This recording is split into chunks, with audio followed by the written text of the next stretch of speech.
기운 빼앗는 사람, 내 인생에서 빼버리세요. 지은이 스테판 클레르제. 당신의 곁에도 그런 사람이 있나요? 정신과 의사라는 직업상 환자들의 이야기를 들으며 이들의 심신 건강을 돌보는 일이 나의 주된 일상이다. 그리고 여전히 의존적인 자녀들과 의존적이 된 부모 사이에서 갈팡질팡하는 나이가 되자 나의 정신적 한계와 내 자신을 헌신하며 느끼는 피곤함에 대해 생각하게 되었다.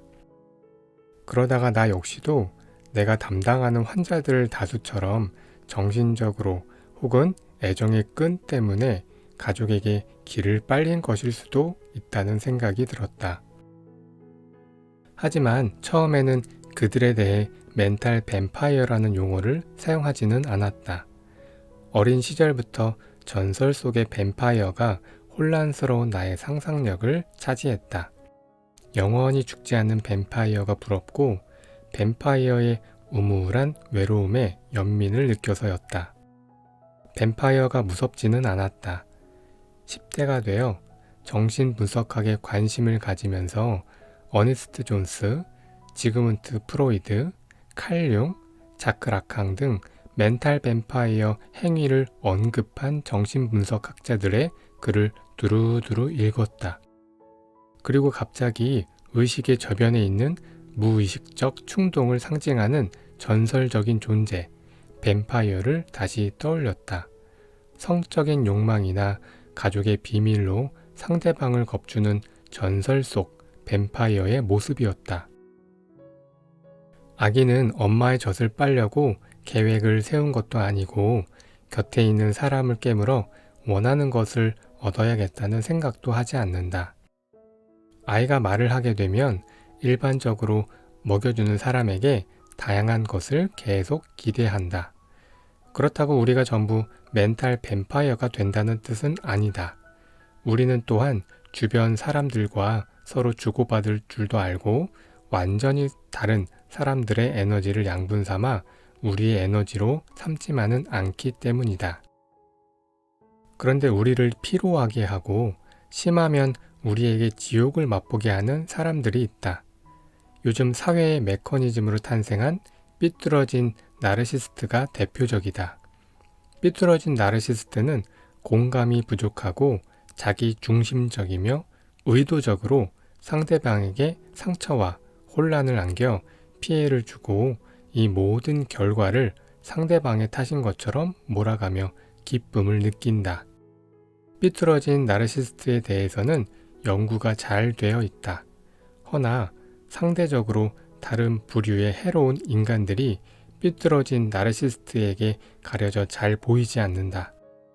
눈에 띄지 않고 우리의 피를 조금씩 빨아먹는 부류가 이 책에서 다루는 멘탈 뱀파이어다. 멘탈 뱀파이어는 눈에 잘 띄지 않는 점을 이용해 수세기부터 아무 탈 없이 행동하며 현대 사회의 피해자인 것처럼 굴기도 한다. 남녀 불문하고 멘탈 뱀파이어는 그림자처럼 슬그머니 당신의 인생에 들어와 당신을 리드한다. 삐뚤어진 나르시스트와 달리 당신에게 의존할 뿐 당신을 파괴하려는 것이 아니다. 이들은 당신의 길을 기생충처럼 빨아먹는다. 상대방을 고통스럽게 하며 즐거움을 느끼는 삐뚤어진 나르시스트와는 다르다. 오히려 멘탈 뱀파이어는 상대방을 고통스럽게 할 의도가 없다. 실제로 멘탈 뱀파이어는 필요한 것이 채워지면 사랑할 줄도 알고 버림을 받으면 괴로워하다가 새로운 먹잇감, 새로운 숙주를 찾아 나서게 된다. 직장이든 가정이든 배우자 관계든 여러 일상에서 마주치거나 함께하는 멘탈 뱀파이어들의 베일을 더 늦기 전에 벗기자. 이들은 은밀하게 곁에 있기 때문에 더욱 두려운 존재다. 악마도 처음에는 천사처럼 군다는 사실을 명심하자. 인간 관계에서 기운 빼앗기지 않고 편안하게 지내는 법. 인간은 포유류와 마찬가지로 혼자서 살 수 없다. 언제나 인간은 여럿이 뭉쳐야 강해졌다. 또한 인간은 함께 있어야 재능도 키울 수 있으며 서로 필요한 것을 채울 수 있다. 그런데 자기 발전과 자기 개발, 나아가 자기 행복에 걸림돌이 되는 사람들도 있다. 그들은 다른 사람의 피 대신 기를 빨아먹는다. 나는 이들을 가리켜 멘탈 뱀파이어라고 부른다. 이들은 우리 일상생활에서 흔히 마주칠 수 있다. 뱀파이어의 전설이 태고적부터 모든 사회에 존재하는 것은 이런 유형의 인간이 그만큼 늘 존재했기 때문이다. 이들은 어떤 형태로든 상대방의 에너지를 빨아 이를 역이용해 상대방의 발전을 가로막는다. 내가 이 책에서 집중적으로 다루는 것은 한 사람은 멘탈 뱀파이어가 되고 또 한 사람은 숙주가 되는 관계다. 이 책에서는 멘탈 뱀파이어가 숙주인 상대방의 기를 빨아먹는 다양한 사례를 다룰 것이다. 이런 관계에서 멘탈 뱀파이어는 힘을 얻지만 숙주인 상대방은 기운이 빠진다. 장기간 반복적으로 기를 빨리면 숙주가 되는 상대방은 더욱 큰 피해를 받는다. 피해자는 스트레스에 시달려 남은 기운도 잃게 된다. 그런데 남의 기를 빨면서 그들 자신도 피해를 보기도 한다. 다른 사람의 기만 빨고 살면 정작 자신의 에너지를 스스로 얻지 못한다. 극단적으로 외부의 에너지에만 의존하는 사람은 자립심을 잃어 평생 다른 사람에게 의존해야 살아갈 수 있다.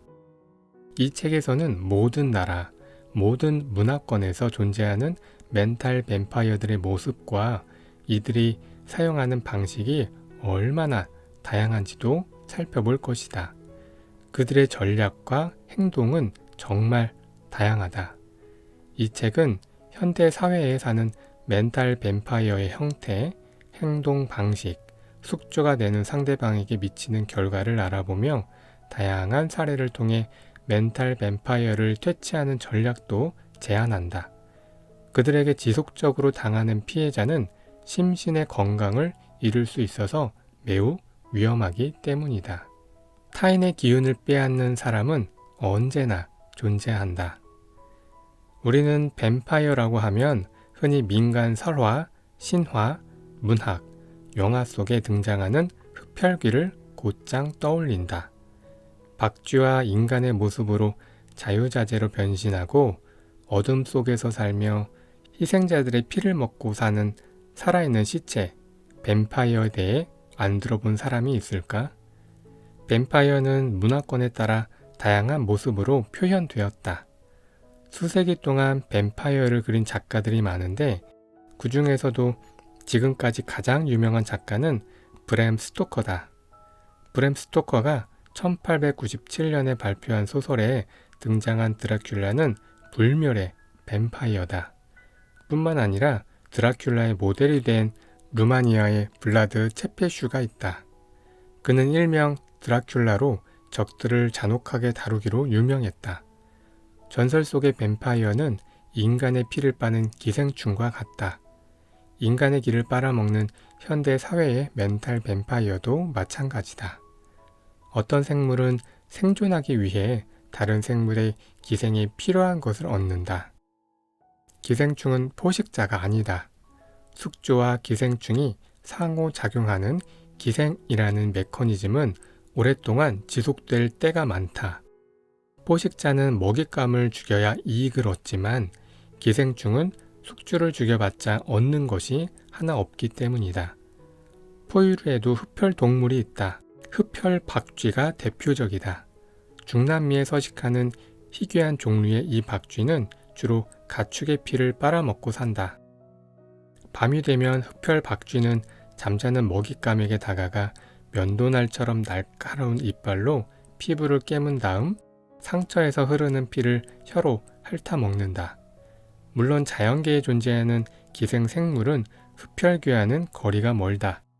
이는 상대적으로 안정적인 서식처, 먹이 및 에너지를 공급하는 자연적인 현상이라 할 수 있다. 다른 사람을 숙주로 삼아 기를 빨아먹는 멘탈 기생도 넓은 의미에서 보면 인간 사회에서 일어나는 자연적인 현상이라고 할 수 있다. 전설과 문학 속의 뱀파이어와 멘탈 뱀파이어를 연결하는 시도는 그럴듯하다. 모든 문명과 시대를 거쳐 다양한 이름으로 존재해온 전설 속 뱀파이어는 현대 시대에 실제로 존재하는 멘탈 뱀파이어와 공통점이 매우 많다. 뿐만 아니라 멘탈 뱀파이어는 민간 설화와 전설 속에 등장하는 뱀파이어보다 먼저 존재했다.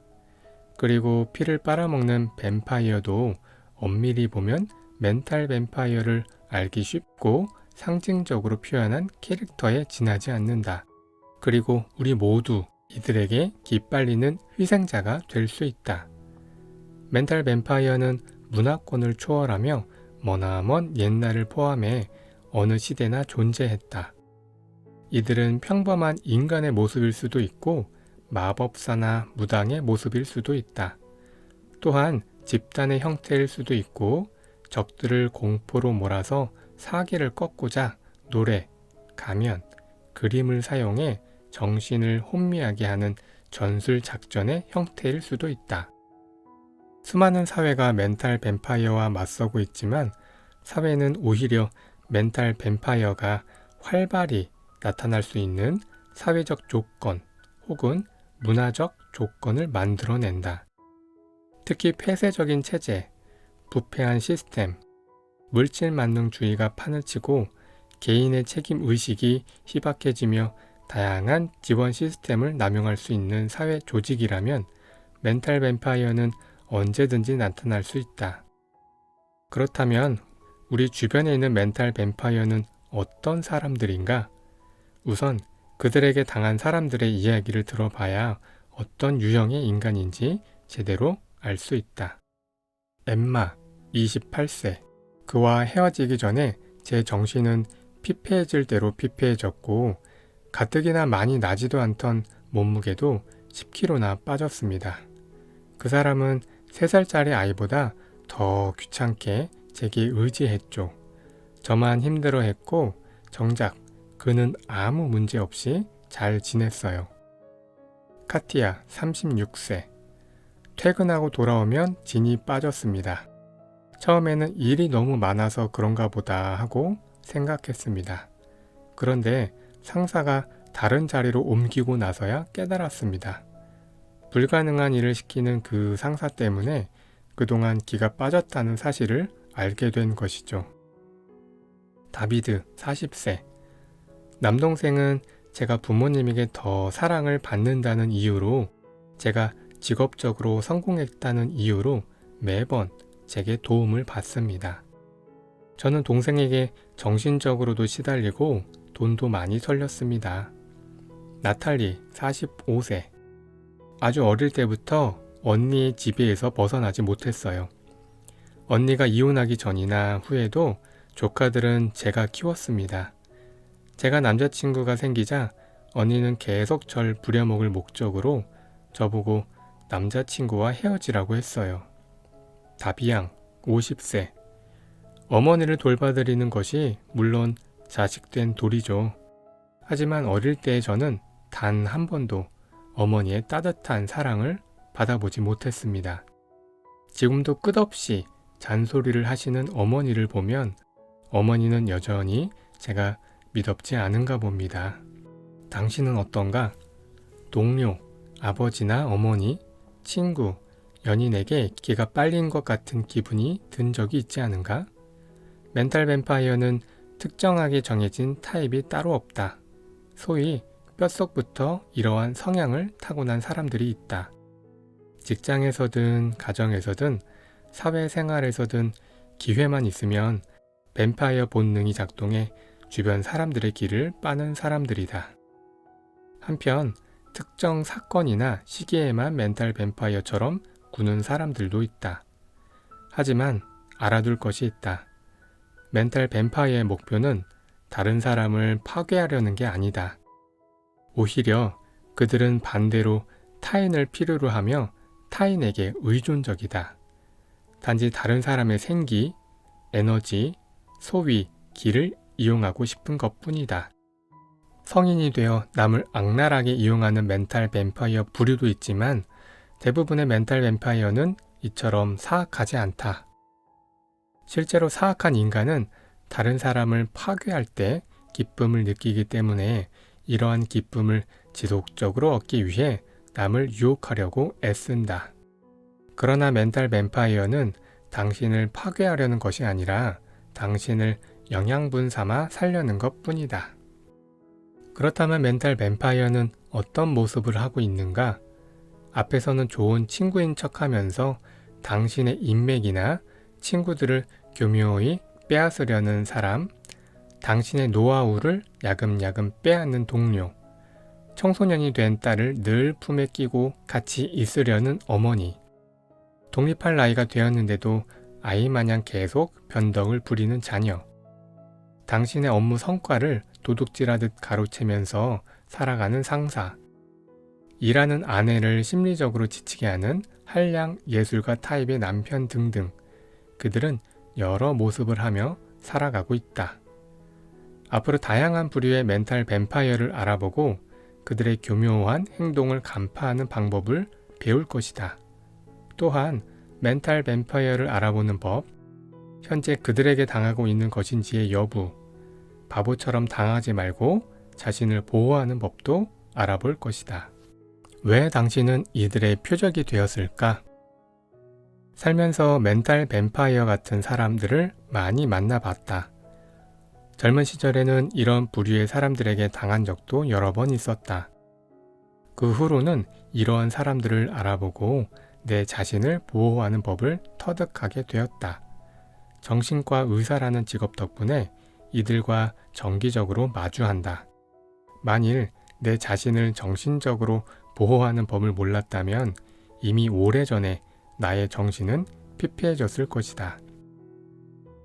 정신과 의사이기 때문에 오히려 멘탈 뱀파이어가 다른 사람에게 의존해 길을 빼앗지 않도록 돕게 되었다.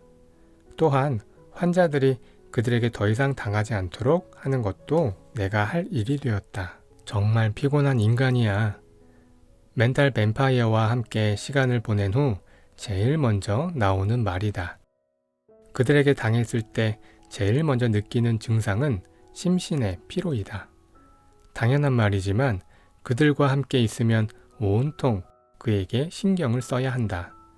멘탈 뱀파이어는 원하는 것이 있으면 상대에게 관심을 받고 감정적으로 공감을 얻기 위해 머리를 쓴다. 정작 당신은 그에게 기가 빨리고 있다는 사실을 알지 못한다. 심지어 자신에게 문제가 있다고 생각한다. 원래 성격이 나약하고 몸도 쉽게 피곤해지는 스타일이라서 감정적이 되고 초조해진 것뿐이라고 착각하는 것이다. 그들에게 당하면 정신적으로 피곤하기도 하고 신체에도 이상 반응이 온다. 가장 많이 찾아오는 증상은 두통이고 그 다음이 소화불량, 배뇨 욕구, 긴장, 호흡장애, 흥분이다. 이러한 증상은 단독으로 나타나기도 하고 함께 나타나기도 한다. 24시간에서 48시간 후에야 늦게 나타나는 이상 반응도 있다. 피부 이상 증세, 결막염, 관절통처럼 심리적 스트레스로 인한 면역계 교란으로 발생하는 증상이 대표적이다. 앞에서도 설명했지만 뱀파이어의 목적은 상대를 해치려는 것이 아니다. 다만 그들의 행동으로 인해 의식적이든 무의식적이든 불편함을 느낀다. 그들 때문에 큰 스트레스를 받게 되는 것이다. 다양한 종류의 멘탈 뱀파이어들을 관찰하기에 앞서 그들의 행동은 어떤 동기로부터 나오는 것인지 알아보자. 그들은 어떤 이유로 주변 사람들의 길을 빨아먹게 된 것일까? 뱀파이어 본능은 생존 욕구와 관계된다. 실제로 갓난아기는 생존하기 위해 애정을 엄청나게 갈구한다. 애정은 관심이나 공감이라는 기에 해당되고 부모 혹은 다른 양육자처럼 타인에게서 얻는 것이다. 20세기 중반 소아과 의사 르네 스피치의 연구 덕에 멘탈 뱀파이어라는 주제가 최초로 명확하게 다뤄졌다. 르네 스피치는 타가소에 근무했다. 타가소는 갓난아기가 어머니의 품에서 떨어져 오랫동안 갇혀 지내는 곳이었다. 베이비시터들은 교대로 근무하며 아기들의 기저귀를 갈아주고 먹여주었다. 하지만 아기 대부분은 제대로 성장하지 못했다. 처음에 아기들은 울음을 그치지 않았고 몸무게가 늘지 않았다. 이처럼 아기들은 심리적, 애정적, 신체적 발달 과정에서 이상을 보였다. 아기들은 베이비시터들의 시선을 피했고 공감 능력이 없었으며 얼굴은 무표정이었다. 게다가 수면 및 식이장애 증상도 보였다. 생후 3개월이 되면 더 이상 울지는 않았지만 투정이 늘고 시선은 멍해졌다. 마치 죽음을 앞둔 것처럼 무기력한 상태가 된 것이다. 이처럼 관찰을 통해 스피츠 박사는 아기는 음식과 양육만으로는 제대로 자랄 수 없다는 것을 깨달았다. 아기는 반드시 주변 사람의 관심과 애정이라는 에너지를 필요로 한다는 것이다. 우리 인간은 모두 본능적으로 뱀파이어 기질이 있다. 그렇기 때문에 우리는 멘탈 뱀파이어가 아니라도 뱀파이어 같은 행동을 할 때가 있다. 아기는 관심과 사랑을 받으면 이에 대한 보답으로 미소, 따뜻한 말처럼 다양한 아름다운 보상을 주려고 한다. 그리고 점점 자라서 다른 사람에게 공감하는 능력을 보인다. 이처럼 뱀파이어 본능은 사회에서 사람들끼리 교류할 때도 자연스럽게 생겨난다. 서로 필요한 정보, 감정, 선물, 아이디어, 생각, 스킨십, 에너지를 주고받는다. 이렇게 시간이 흐르면서 윈윈 교류가 자리 잡으면 문제가 없다. 하지만 일방적으로 주기만 하는 사람들이 생긴다면 문제다. 실제로 뱀파이어 본능은 쾌락을 추구하는 인간 본능의 또 다른 얼굴이다. 필요한 노력, 절제, 희생을 굳이 하고 싶지는 않고 자기 만족만 얻으려는 마음인 것이다. 멘탈 뱀파이어는 자신의 에너지를 개발할 생각보다는 손쉬운 방법, 귀찮거나 힘들지 않은 방법만 있다면 다른 사람의 에너지를 빨아들여 필요한 것을 얻고 싶어 한다. 주변 환경, 성격, 교육 수준, 부모님의 영향, 문화, 유전 같은 요소에 따라 누구나 멘탈 뱀파이어처럼 될 수 있다. 오랜 시간 동안 다른 사람을 이용하는 멘탈 뱀파이어처럼 살게 되면 다른 사람에게 더욱 지나치게 의존만 하게 되고 자기 관리 능력, 자율성과 독립성은 회복하기 힘들어진다. 이 단계가 되면 이제 멘탈 뱀파이어는 동기가 무엇이든지 다른 사람에게 의존하지 않고는 살 수가 없다. 성장 과정에서 멘탈 뱀파이어가 된 사람들은 주고받는 법, 특히 주는 법을 배우지 못했다. 어린 시절에 애착 관계 대상과 헤어지거나 애정을 제대로 받지 못하면 멘탈 뱀파이어가 될 가능성이 크다. 어릴 때 우울증을 앓으면 이 다음에 커서 병적으로 다른 사람들에게 의존적이 된다. 내성적으로 나오거나 고분고분하게 굴다가도 갑자기 공격적인 태도를 보이기도 한다. 다른 사람에게 버림을 받을까 두려워 인간 관계에 집착하는 사람들은 애정을 과도하게 요구할 때가 많다. 또한 수시로 낙담하거나 비관적이 되거나 공감 능력이 없는 상태가 되기도 한다. 멘탈 뱀파이어는 자신을 지배하는 공허함을 채우기 위해 기계적인 삶을 살거나 반대로 과도할 정도로 활동적인 삶을 살기 위해 애쓴다. 멘탈 뱀파이어의 행동을 단순히 선과 반대되는 악의 개념으로 봐서는 안 된다. 이는 지나치게 이분법적인 시각이다. 그들은 악마가 아니다. 또한 당하는 사람도 순수한 희생자이지만은 않다. 이들은 그저 자신의 부족한 에너지를 채우는 것만이 목적이다. 그들의 에너지, 재생 시스템은 망가진 상태이기 때문이다. 이들은 지적, 감정적, 애정적, 예술적, 정신적 혹은 물질적으로 필요한 것을 스스로 찾는 법을 모른다. 그렇다고 멘탈 뱀파이어가 순진한 희생자들을 지배하거나 파괴하려는 사악한 본능에 사로잡혀 있다고 생각하지는 말자. 물론 간혹 사악한 본능을 가진 사람도 있지만 전부 다 그런 것은 아니다. 다른 사람에게 피해를 줄 때 쾌감을 느끼며 가학적인 본능을 채우는 이들은 극히 일부다. 그들의 행동은 인간이 지닌 여러 본능 중 하나일 뿐이다. 다만 이와 같은 사람을 만나면 경계 수위를 높이거나 심리적으로 단단히 무장해서 얼른 피해야 한다. 멘탈 뱀파이어의 심리적 특징을 자세히 살펴보기에 앞서 다른 전문가들도 동의하는 사실이 하나 있다. 바로 이들의 자존감이 심각하게 낮다는 사실이다. 에너지를 독점하기 위해 끝없이 관심을 받고 싶어하고 선택이나 행동을 할 때마다 남에게 늘 인정받으려 한다. 이는 과거에 관심이나 인정을 받아본 경험이 없기 때문에 나타나는 특징이다.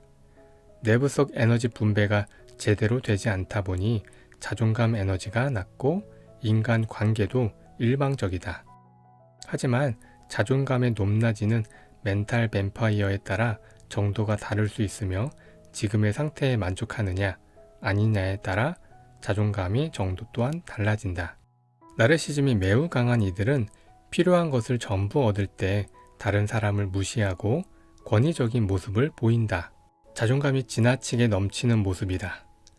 그러다가 갑자기 자존감이 낮아지고 불안해하며 끝없이 도움을 갈구하는 모습을 보이는데 이때는 특히 공격적이 된다. 이처럼 멘탈 뱀파이어는 피해자 코스프레를 하다가도 나르시즘 환상에 사로잡힌다.